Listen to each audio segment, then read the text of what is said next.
কেমন আছেন আপনি? ওয়ালাইকুম আসসালাম, ভালো আছি। আপনি কেমন আছেন? আলহামদুলিল্লাহ আপু, ভালো আছি। আচ্ছা আপু, আপনি তো অনেক কষ্ট করে অনেক জার্নি করে আপনি আসছেন, বললেন আপনি নাম্বার আপনার বান্ধবীর কাছ থেকে কানেক্ট করে উনি ভিডিও দেখে তারপরে আপনি আমাদের সাথে যোগাযোগ করছেন। জি আচ্ছা আপু, বলেন। আপনার দেশের বাড়ি এবং নামটা এবং বয়সটা একটু বলেন। আমার নাম হচ্ছে রোনাল্ড স্মৃতি, আমার দেশের বাড়ি খুলনা বাগেরহাট, আমার বয়স হচ্ছে 40। প্রিয় দর্শক, আপনার নাম, ঠিকানা এবং বয়স শুনলাম। যে যেখান থেকে ভিডিওটা দেখতেছেন, কেউ আপনারা মনে করেন যে অনেকে আছেন যে ডিস্টার্ব করে, কেউ ডিস্টার্ব করবেন না। যদি আপনাদের কারো পছন্দ হয়ে থাকে তাহলে আমাদের সাথে যোগাযোগ করবেন। আমাদের অফিস থেকে 5 জন লোক পাঠাবো আপার বাসায়, বাড়িতে। আপনারা যাতায়াত খরচে টাকা দিলে আমরা অবশ্যই ওনার বাড়িতে পাঠাবো, যদি কেউ বিয়ে করতে চান অবশ্যই। আর যদি না চান তাহলে আমাদের প্রয়োজন নাই, আমরা দেখবো, দেখে শুনে ওনাকে বিয়ে দিব। আচ্ছা আপু, আপনি আপনার জীবন কাহিনীটা একটু বলেন। আমাদের প্রিয় দর্শক যারা আছে আপনার কথাগুলি শুনতেছে এবং শুনবে, বলেন।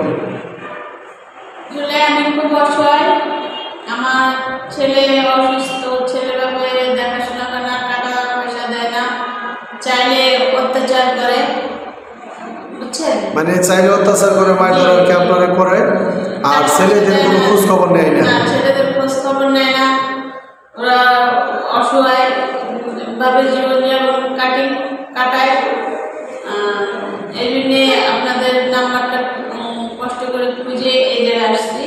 সেই জায়গায় কি আপনার স্বামী কি কোনো নেশা পাল্টান করে? হ্যাঁ, আমার স্বামী নেশা পানি টেনে করে, এই জন্যে তাকে সে আমাকে ডিভোর্স দিছে। টাকা পয়সা চাইলে আমার অত্যাচার করে ডিভোর্স দিছে, তার জন্যে আপনাদের নাম্বারটা খুঁজে আমি আসছি। মনে করেন যে ঠিক আছে, আগে স্বামী আপনাকে ডিভোর্স দিছে, এখন আমরা যদি মনে করেন একটা ভালো একটা ছেলে দেখে আপনাকে বিয়ে দিই, গরিব অসহায় থাকে, তাহলে কি সেই ছেলেকে কি আপনি বিয়ে করবেন?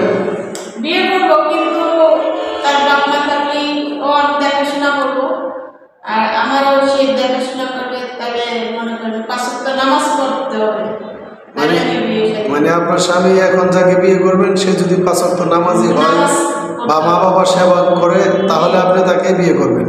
ইমান ঠিক রাখতে হবে, নামাজ পড়তে হবে। প্রিয় দর্শক, এই আপুর কথাটি আপনারা শুনলেন, আমাদেরও ভালো লাগলো। আসলে আপুর মন মানসিকতা অনেক সুন্দর, কিন্তু আছে না আমাদের সমাজে অনেক ছেলেরা আছে যে বিয়ে শাদী করে বউয়ের প্রতি কোনো যত্ন নেয় না বা খোঁজখবর নেয় না, নেশাপানি করে, এবং আপনার স্ত্রী সন্তানের কোনো খোঁজখবর নেয় না। এটা আসলে কিন্তু হয়। সে জায়গায় কি আপনার শ্বশুর শাশুড়ি ছিল না? আপনার শ্বশুর শাশুড়ি ছিল না যে ওনারা আছে, তারা প্রতিবাদ করলে তারা আবার অত্যাচার করে? মানে আপনি ওনাদের কাছে কমপ্লেন করলে ওনারা আবার আপনার উপর প্রতিবাদ করে?